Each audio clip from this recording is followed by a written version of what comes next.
Welcome everyone to today's video about my bike rollers. I've had these rollers for about a few months now, and I want to discuss my journey with learning how to use them and also what I've learned about my riding form since I've been using them.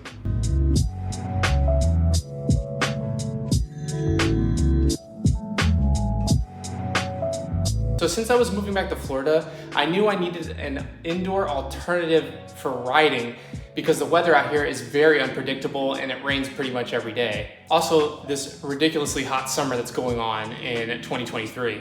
But I didn't have the funds to purchase a smart trainer for indoor riding, so that's why I went the route of buying rollers. Now, you may be asking, aren't these rollers $300? And yes, they are $300. And that's why I highly advocate for checking Facebook Marketplace. The individual who was selling these rollers were pretty much giving them away. So I got them under $100.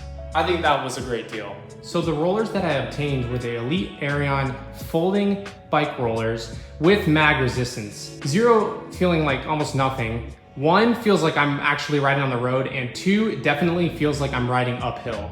The front drum allows wheelbase adjustment, and that's very important because if the front drum is in front of your hub, the wheel will definitely feel like it's falling over and it's very unstable. Whereas if you have it right under your hub, pretty much even, as you can see in this clip, it's very stable, even without me riding on the bike. When setting these rollers up, you have to unfold them and make sure that the rubber belt lines up with the groove on the front drum and the middle rear drum. The top portion of the belt goes over the pivot point, and then the bottom one goes underneath.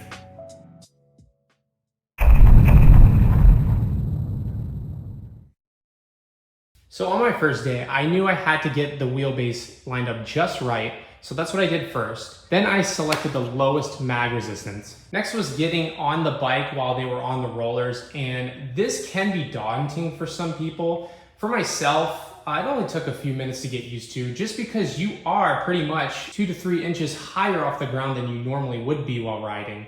So it can be a little intimidating at first. When actually mounting the bike on the bike rollers, I would swing my leg over like normal, but boy was the top tube way higher. So that's very uncomfortable to straddle. But then I would clip my foot in on the opposing side that I was grabbing the garage door, and then slowly get on the seat and then clip my other foot. And then I would be set up and ready to go. Now, a detail that applies to me and not a lot of other riders is I'm using down tube shifters. And to shift, it requires me to take my hands off the handlebars. So that was another extra hurdle I had to deal with. Also on the first day, I picked a gear that was above a middle ground, but not too high, and I just stuck with that. I just kept pedaling in that gear. I didn't even bother trying to change gears during day 1. And so I was off, started to pedal, and was keeping my hand on the garage door just to get used to the feel of it. It was pretty straightforward. Just hold my line and not veer off too much, but keep my hand on the door. So I did this for probably about 45 minutes. Now, one tip that didn't work for me that was stated in other videos was my head position. Regardless if I was looking straight ahead or straight down, it didn't make me feel more or less stable on the rollers, but if I were to look left and right, that's when I would feel the instability. Then I would take my hand off the garage door, but hover it over it just slightly, just in case if I needed to get a grip again and pull myself back. So I did this over the next 30 minutes or so. Another tip that I did not follow that I've seen in other videos is to ride in between a doorway. Now, I knew that wasn't gonna work for myself because I feel like by the time I was leaned over, off balance, and my shoulder into the doorway, it would just be too drastic of an angle for me to recover. And I feel like that sets you up for a little more dangerous situation than my technique that I use for myself, where basically I wanted to grab something that I can put my thumb under. So if I leaned too far away from the garage, I can actually pull myself back because I have that grip under this piece of the garage.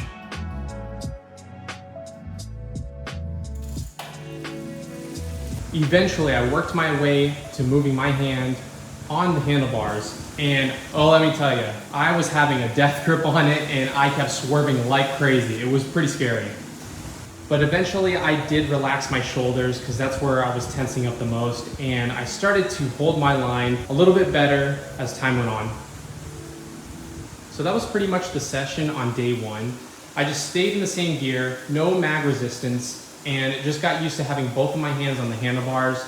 I did kind of play around with the different hand positions, but I wasn't fully committed just yet, and I kept my power low.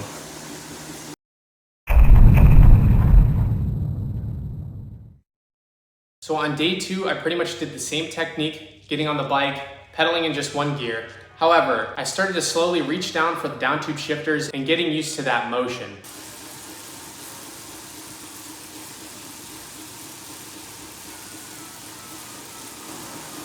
This took me about another 20-30 minutes to get used to and to practice. Side note, I did not realize that when you need to adjust your position on the saddle, you get very squirrely. So I had to keep that one in mind, and now I don't have that issue anymore. And then slowly, I got more and more comfortable with it, and even practiced the left down tube shifter as well for the front chain rings.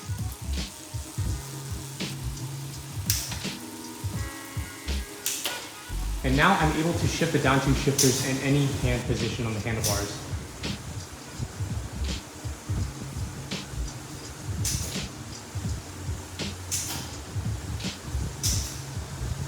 And that was my journey on how I learned to use bike rollers in about 2 days. Now, I am still not a master. I still need to use the garage door to get myself started. And I can't do all those tricks where people are hopping on them from a standstill on their bikes and everything. So I'm not quite there yet. But there were some things that were brought to my attention pretty quickly since I've been using the bike rollers. One is surging while pedaling. I did not know I was doing this until I got on the bike rollers. And when you don't have an even pedal stroke, your bike surges on the bike rollers, regardless if you have those shock absorptions on there, and it'll be very unstable. However, the bike rollers have helped me keep my pedal stroke smooth, circular, and even. You do realize which leg is putting more power than the other one. Another thing I realized is because you're not riding through the air like normal, you sweat a whole lot more. Now, the sweat dripping on all your components is not very good, hence why I have a sweat catcher when I do ride on the rollers, and also a single water bottle because at least I can get off and refill it if need be.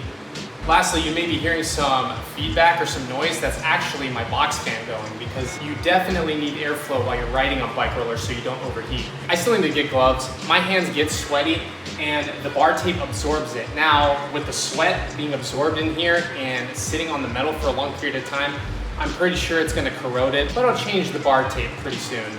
But yeah, that's been my overall experience with learning and using the bike rollers. Am I going to continue to keep using them? Of course. Now, I haven't tried an indoor smart trainer, but in theory, I feel like these are way more fun because it actually has a dynamic to it where you really feel like you're riding. You're not so static and set into place. And because the risk factor is a little higher, I think that's what appeals to me the most. And plus, you get to fully ride your bike when you want to squeeze a quick workout in. You can't ride outside because of the weather, and you don't have to disassemble your bike, and you can just take it out either later in the day or the following morning.